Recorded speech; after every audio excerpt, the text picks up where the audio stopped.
Hello साथियों, जय हिंद। मैं आप सभी का एक बार फिर से अपने परिवार भारतपुर के ऑफिशियल यूट्यूब चैनल पर स्वागत करता हूं। साथियों, जैसा कि आप जानते हैं कि RRB, LP, RPF group D के लिए जो स्टैटिक जीके चलाए गए हैं, आज हम लोग स्टैटिक जीके का पार्ट नंबर 10 पर पहुंच गए हैं। साथियों, रोजाना की तरफ आज हम लोग उसी प्रकार से वीडियो शुरू करने जा रहे हैं जिस प्रकार से रोज करते हैं। तो हमें आशा है कि आप लोग वीडियो को ज्यादा से ज्यादा अपने दोस्तों में शेयर करेंगे और वीडियो क्या करेंगे, ज्यादा से ज्यादा लाइक करेंगे। तो साथियों, यह काम आपको जल्द से जल्द करना है ताकि हम लोग वीडियो को जल्द से जल्द क्या कर सके साथियों, प्रारंभ कर सके। तो साथियों, मेरे प्यारे साथियों, यह काम आप लोग जल्द से जल्द करिए।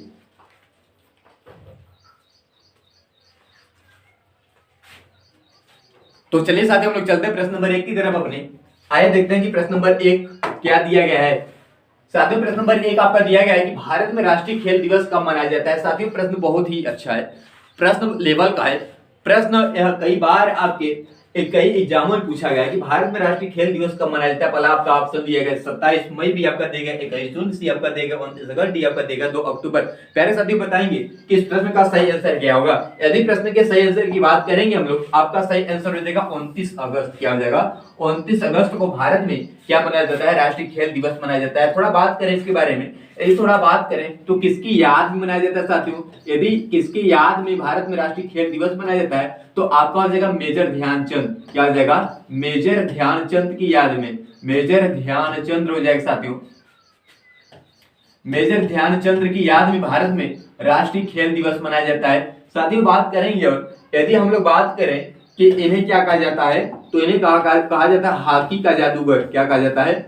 हॉकी का जादूगर। प्रश्न कई बार पूछा गया है कि हॉकी का जादूगर किसे कहा जाता है, तो हॉकी का जादूगर मेजर ध्यानचंद जी को कहा जाता है। साथ ही यदि बात करें कि राजीव गांधी, बात करें राजीव गांधी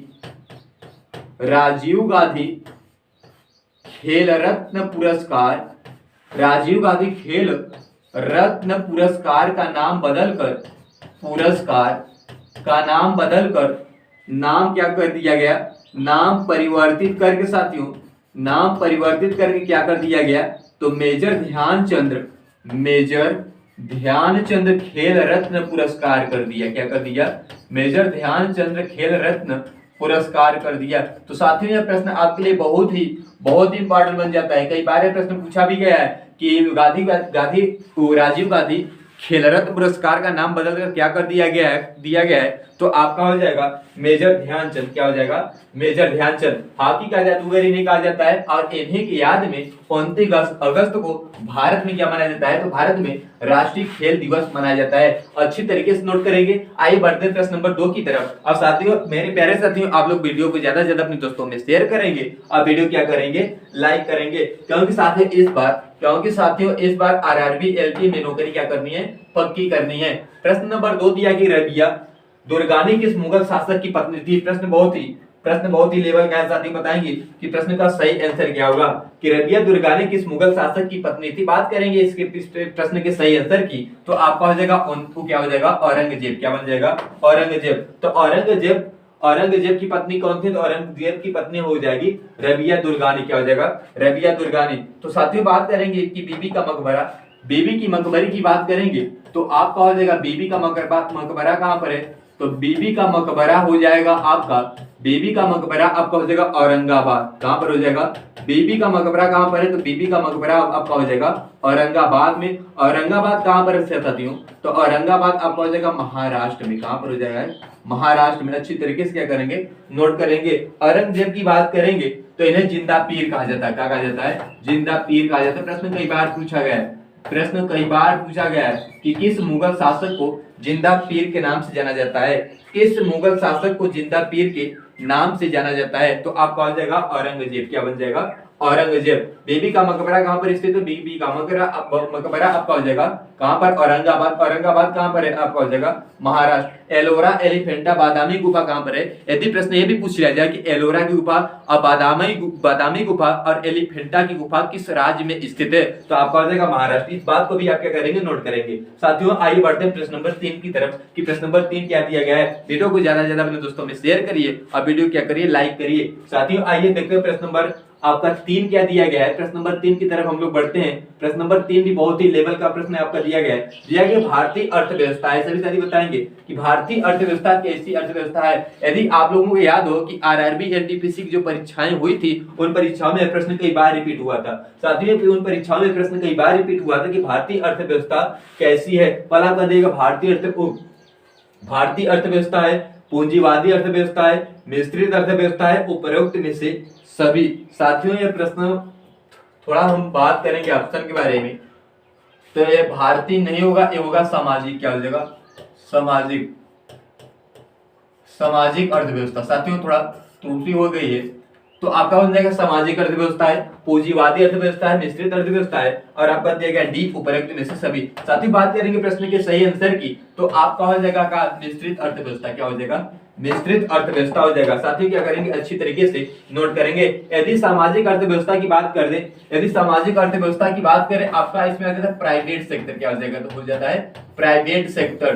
प्राइवेट सेक्टर इसके अंतर्गत आता है। पूंजीवादी अर्थव्यवस्था की बात करें तो इसके अंतर्गत गवर्नमेंट सेक्टर आता है। क्या होता है, गवर्नमेंट सेक्टर आता है। बात करेंगे मिश्रित अर्थव्यवस्था की, तो मिश्रित अर्थव्यवस्था में क्या आता है, मिश्रित अर्थव्यवस्था की बात करेंगे यदि हम लोग, तो मिश्रित अर्थव्यवस्था में आपका प्राइवेट और गवर्नमेंट सेक्टर दोनों आते हैं। इसलिए भारत में कैसी अर्थव्यवस्था है, तो भारत में एक मिश्रित अर्थव्यवस्था है। साथियों क्या करेंगे, अच्छी तरीके से नोट करेंगे, क्योंकि ये प्रश्न कई बार रिपीट हो चुका है और आशा है कि आगे आने वाले आगामी परीक्षाओं में प्रश्न कई बार रिपीट होगा भी। साथियों देखते हैं प्रश्न नंबर 4 को हम, कि प्रश्न नंबर 4 क्या दिया गया है। दिया गया है कि गोंडवाना कोयले जो धातु शोधन कोयला है के प्रमुख संसाधन में स्थित है। जो गोंडवाना कोयला है, जो गोंडवाना कोयले जो धातु शोधन कोयला है साथियों, मतलब ये पूछा कि वह कहां पर स्थित है। आपका पहला देख दामोदर घाटी, बी आपका दिया गया कृष्णा घाटी, सी आपका दिया गया नर्मदा घाटी, और डी आपका दिया गया चंबल घाटी, बी आपका दिया कृष्णा घाटी। सभी बताएंगे कि प्रश्न का सही आंसर क्या होगा, बताएंगे प्रश्न का सही आंसर क्या होगा। प्रश्न के सही आंसर के बारे में बात करेंगे तो आपका हो जाएगा दामोदर घाटी। क्या हो जाएगा, दामोदर घाटी। प्रश्न कई बार साथियों भी रिपीट हुआ है। साथियों अच्छे तरीके से नोट करेंगे इस प्रश्न को, आप लोग क्या करेंगे, अच्छी तरीके से नोट करेंगे। आइए कोयला के बारे में बात करेंगे, आइए कोयला के बारे में थोड़ा बात करते हैं। यदि कोल के बारे में हम लोग बात करें साथियों, यदि कोल के बारे में हम लोग बात करेंगे, यदि आपसे ये पूछ लिया जैसे यदि आपसे ये पूछ लिया जाए प्रश्न, साथियों ये प्रश्न आपसे पूछ लिया जाए कि सर्वाधिक भंडार कहां पाया जाता है, कोयला का सर्वाधिक भंडार क्या हो जाता है, भंडार, कोयला का सर्वाधिक भंडार कहां पर पाया जाता है, प्रश्न आपसे पूछ लिया जाए तो आपका क्या आंसर होगा इसके लिए, आपका क्या आंसर होगा इसके लिए, बताएंगे आपका क्या आंसर होगा इसके लिए। तो कोयला का जो सर्वाधिक भंडार आपका हो जाता है वो हो जाता है झारखंड राज्य।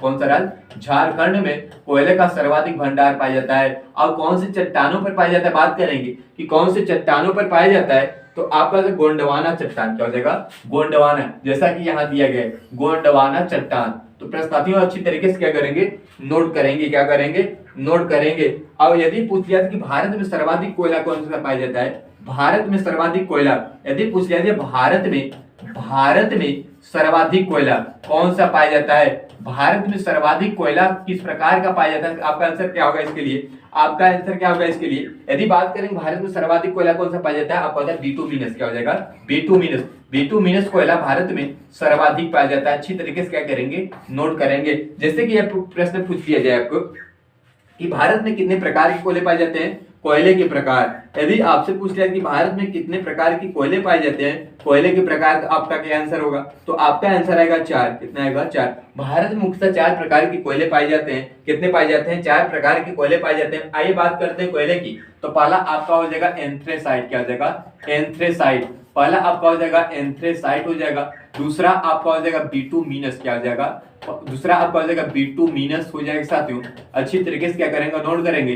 तीसरा आपका यदि बात करेंगे तो तीसरा आपका हो जाएगा साथियों, तीसरा आपका हो जाएगा पीट कोयला। क्या हो जाएगा, तीसरा आपका हो जाएगा पीट कोयला। फिर उसके बाद यदि बात करेंगे एक आपका हो जाएगा लिग्नाइट कोयला। क्या हो जाएगा, एक चौथा आपका हो जाएगा लिग्नाइट। क्या हो जाएगा, लिग्नाइट। तो ये भारत में मुख्यतः 4 प्रकार के कोयले पाए जाते हैं जो आपके इस प्रकार हैं।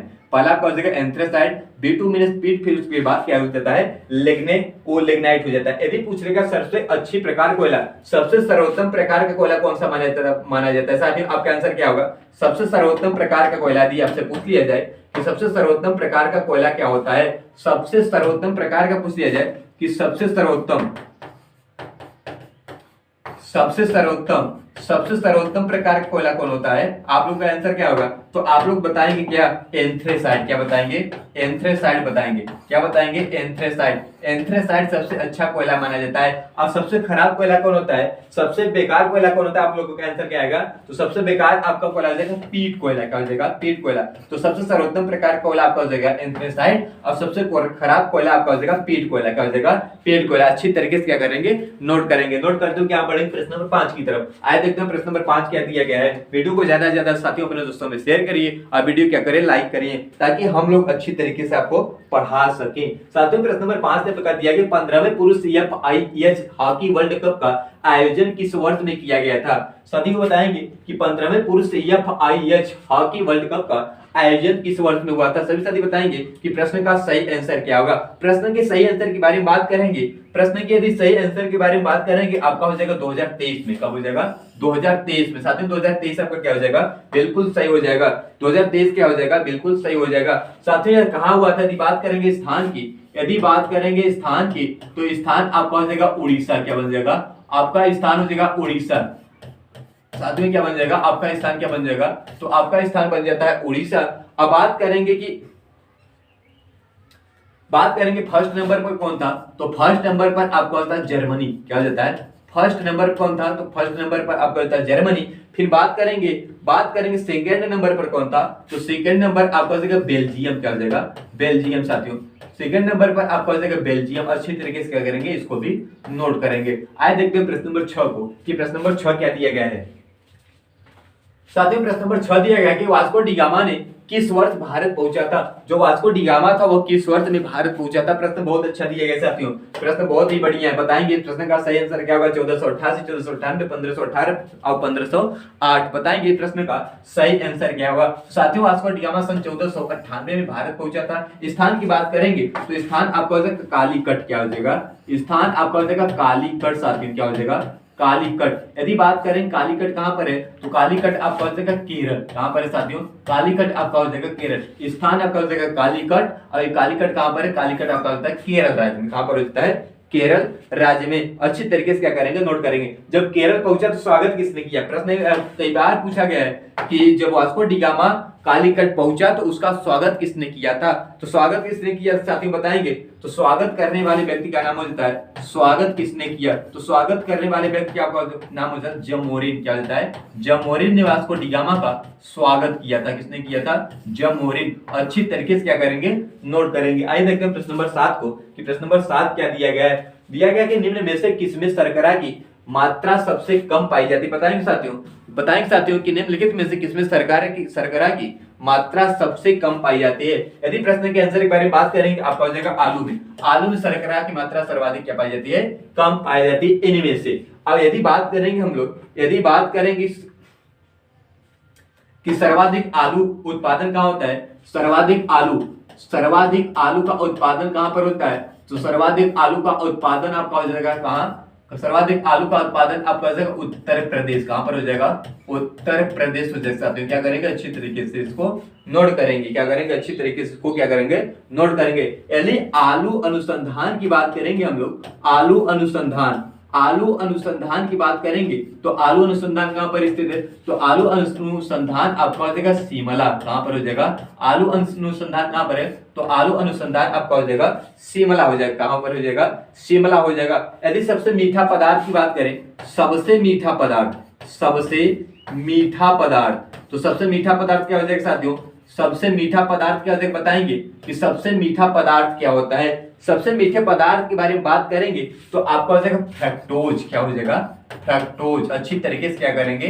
नोट करेंगे। सबसे मीठा पदार्थ आपका हो जाएगा फ्रक्टोज। आलू अनुसंधान आपका हो जाएगा शिमला। सर्वाधिक आलू का उत्पादन कहां पर होता है? तो आपका हो जाएगा उत्तर प्रदेश। अच्छी तरीके से नोट करते हुए प्रश्न नंबर 8 की तरफ बढ़ेंगे। साथियों वीडियो यदि आपको अच्छी लग रही है, यदि आपको ये लगता है कि कंटेंट में दम है, तो आप लोग अपने दोस्तों में क्या करेंगे? ज्यादा से ज्यादा शेयर करेंगे और वीडियो क्या करेंगे? लाइक करेंगे, ताकि साथियों हम लोग क्या करें? आपको बहुत ही अच्छे तरीके से पढ़ा सके, ताकि हमारी उम्मीद क्या हो, बढ़े और आपको अच्छे तरीके से हम क्या करें, पढ़ा सके। बंगाल विभाजन कब हुआ था? साथियों प्रश्न बहुत ही अच्छा है और प्रश्न बहुत ही सरल भी है। प्रश्न कई बार भी पूछा गया है कि वो मतलब कि बंगाल विभाजन कब हुआ था। बंगाल विभाजन के बारे में बात करेंगे तो आपका हो जाएगा सन 1905। सन 1905 में बंगाल विभाजन हुआ था। अब बात करेंगे साथियों, यदि बात करेंगे उस समय गवर्नर कौन था, मतलब कि बंगाल का क्या था, बंगाल का गवर्नर कौन था। बात करेंगे बंगाल का गवर्नर कौन था, आपको हो जाएगा लॉर्ड कर्जन। गवर्नर के बारे में बात करेंगे तो आपको हो जाएगा कर्जन। क्या हो जाएगा? कर्जन। कर्जन उस समय क्या था, गवर्नर था। बात करेंगे और हम लोग यदि बात करेंगे साथियों इसके बारे में कि इसकी घोषणा कब हुई, बंगाल विभाजन की घोषणा कब हुई साथियों, कई बार ये प्रश्न पूछता है। तो आपका हो जाएगा 19-20। क्या हो जाएगा? 19-20 जुलाई। 19-20 जुलाई सन 19-20 जुलाई 1905। 19-20 जुलाई सन 1905 में बंगाल विभाजन की घोषणा हुई। अब प्रभावित कब हुई साथियों, यदि प्रभावित की बात करेंगे कि बंगाल विभाजन प्रभावित कब हुआ, तो प्रभावित हुआ साथियों 16 अक्टूबर। कब हुआ? 16 अक्टूबर। 16 अक्टूबर 1905। क्या हो जाता है? 16 अक्टूबर 1905 को क्या हुआ, प्रभावित हुआ। यदि बात करेंगे कि 16 अक्टूबर को क्या मनाया जाता है, तो 16 अक्टूबर को आपको हो जाएगा, 16 अक्टूबर को आपका हो जाएगा साथियों, अच्छी तरीके से क्या करेंगे, ध्यान में रखेंगे। 16 अक्टूबर को आपका हो जाएगा शोक दिवस। क्या हो जाता है? शोक दिवस। शोक दिवस कब मनाया जाता है, तो 16 अक्टूबर को मनाया जाता है। और राखी दिवस क्या होता है, राखी दिवस को मनाया जाता है, तो राखी दिवस भी 16 अक्टूबर को मनाया जाता है। राखी दिवस मनाने की घोषणा किसने की थी, तो आपका आ जाएगा रविंद्रनाथ टैगोर। राखी दिवस मनाने की मतलब मनाने के लिए किसने कहा था, तो आपका रविंद्रनाथ टैगोर। क्या जगह? रविंद्रनाथ टैगोर। अच्छी तरीके से क्या करेंगे, नोट करेंगे। क्या करेंगे? अच्छी तरीके से नोट करेंगे साथियों, इसको अच्छी तरीके से क्या करेंगे, नोट करेंगे। आइए बढ़ते हैं प्रश्न नंबर 9 की तरफ। दिया गया पहला आईपीएल खिताब किस टीम ने जीता था, बताएंगे साथियों कि पहला आईपीएल खिताब किस टीम ने जीता था, बताएंगे प्रश्न का सही आंसर क्या होगा। तो पहला आईपीएल खिताब किसने जीता था, तो आपका जगह राजस्थान रॉयल्स। क्या हो जाएगा? राजस्थान रॉयल्स ने पहला आईपीएल खिताब जीता था। पहला आईपीएल कब हुआ था, यदि आपसे पूछ लिया जाए कि पहला आईपीएल कब हुआ था, फर्स्ट आईपीएल कब हुआ था साथियों, तो बताएंगे आपका जगह 2008 में। 2008 में फर्स्ट आईपीएल हुआ था। क्या हुआ था, तो 2008 में फर्स्ट आईपीएल हुआ था पहली बार। आईपीएल कब हुआ, तो पहली बार आईपीएल आपका हो जाता है 2008 में। कब बन जाता है? 2008 में साथियों, अच्छी तरीके से क्या करेंगे, नोट करेंगे। आइए चलते हैं प्रश्न नंबर 10 की तरफ।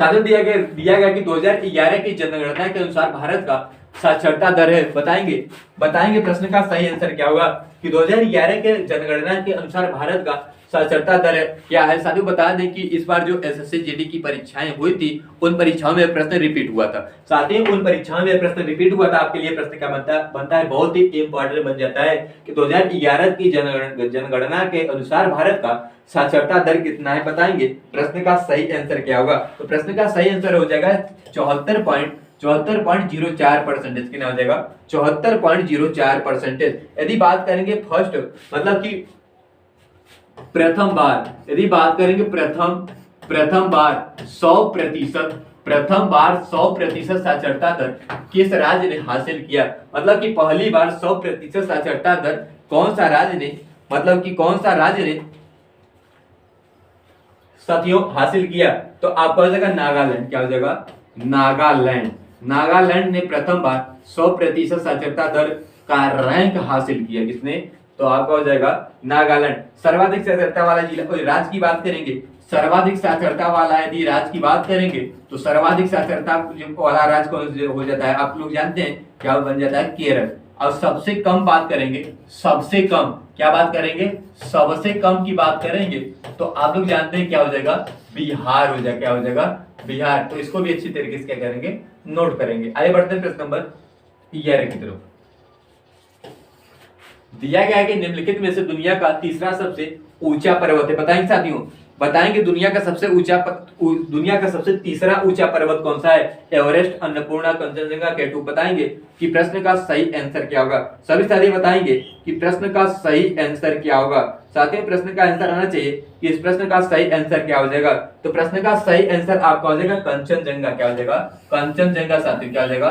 कंचनजंगा प्रश्न का सही आंसर हो जाएगा। यदि मतलब कि फर्स्ट एवरेस्ट की बात करेंगे, यदि मतलब कि दुनिया का सबसे ऊंचा पर्वत की बात करेंगे, आपका हो जाएगा एवरेस्ट। क्या हो जाएगा? एवरेस्ट हो जाएगा, माउंट एवरेस्ट हो जाएगा। साथियों अच्छी तरीके से क्या करेंगे?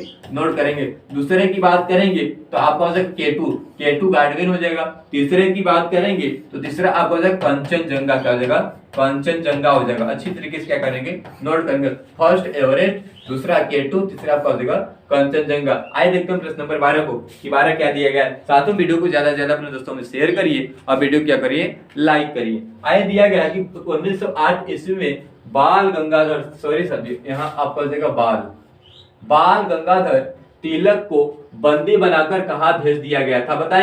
बताएंगे कि 1908 में बाल गंगाधर तिलक को गिरफ्तार कर दिया गया, मतलब गिरफ्तार कर लिया गया। फिर उसके बाद उन्हें किस जेल में भेजा गया था? तो उसके बाद उन्हें किस जेल में भेजा गया था साथियों? आपका मंडले जेल की। क्या हो जाएगा? मंडले जेल। आपका मंडले जेल क्या हो जाएगा? बिल्कुल सही हो जाएगा। क्या हो जाएगा? मंडले जेल बिल्कुल क्या हो जाएगा? सही हो जाएगा। और साथ ही बात करेंगे मंडले जेल कहां पर है, तो वर्तमान की बात करेंगे तो वर्तमान में मंडले जेल आपका हो जाएगा म्यांमार। क्या हो जाएगा? म्यांमार। वर्तमान में मंडले जेल कहां पर है? तो वर्तमान मंडले जेल आपका हो जाएगा म्यांमार। यदि उस समय की बात करेंगे तो उस समय आपका था कहां? बर्मा। क्या हो जाएगा? बर्मा। इसको अच्छी तरीके से क्या करेंगे? नोट करेंगे। जब बाल गंगाधर तिलक जेल में थे उस समय उन्होंने कौन सी किताब लिखी थी? तो आपका हो जाएगा गीता रहस्य। क्या हो जाता है? गीता रहस्य। तो प्रश्न भी कई बार पूछा गया है, क्या हो जाएगा? गीता रहस्य। गीता रहस्य कहां पर लिखा था? बाल गंगाधर तिलक ने लिखा था। आपका हो जाएगा मंडले जेल। क्या हो जाएगा? मंडले जेल। अच्छे तरीके से क्या करेंगे? नोट करेंगे। आइए देखते हैं प्रश्न नंबर 13। औरंगजेब की मृत्यु के समय मराठा नेतृत्व किसने किया था? बताइए साथियों कि औरंगजेब की जब मृत्यु होती है तो मराठा का नेतृत्व किसने किया था? तो आपका हो जाएगा ताराबाई। किसने क्या किया था?